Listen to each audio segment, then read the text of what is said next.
यह कहानी है 5 दोस्तों की जिनकी एक जिज्ञासा उन्हें ले गई एक ऐसे गांव में जहां सवालों से ज़्यादा खामोशियाँ थी और जवाब मौत के पीछे छिपे थे। नाम था उस गांव का नरसापुर। नक्शों से दूर, समय से अलग, जहां लोग आज भी कल के साये में जीते हैं। वो 5 दोस्त थे: विवेक, सूरज, आयुष, रोहित और आर्या।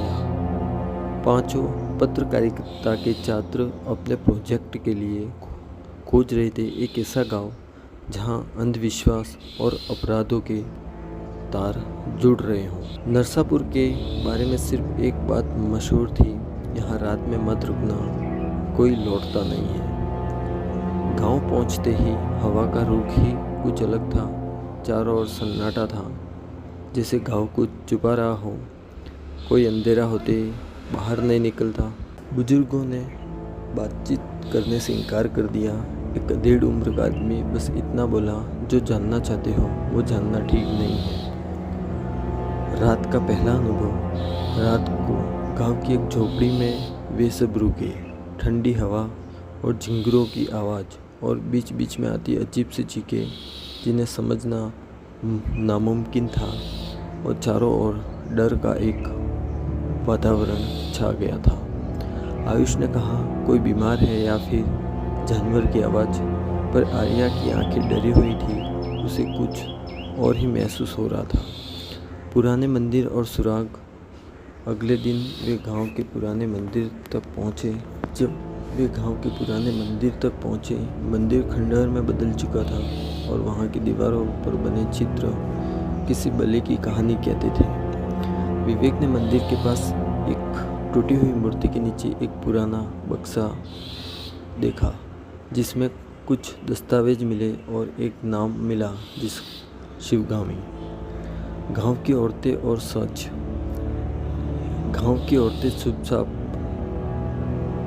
बातें कर रही थी और वे जब उनके पास पहुंचे तब एक औरत ने बताया, शिवगामी देवी यहाँ की पुजारन थी, लेकिन एक दिन गांव वालों ने उसे जिंदा जला दिया क्योंकि उसने गांव के जमींदार के राज खोल दिए थे।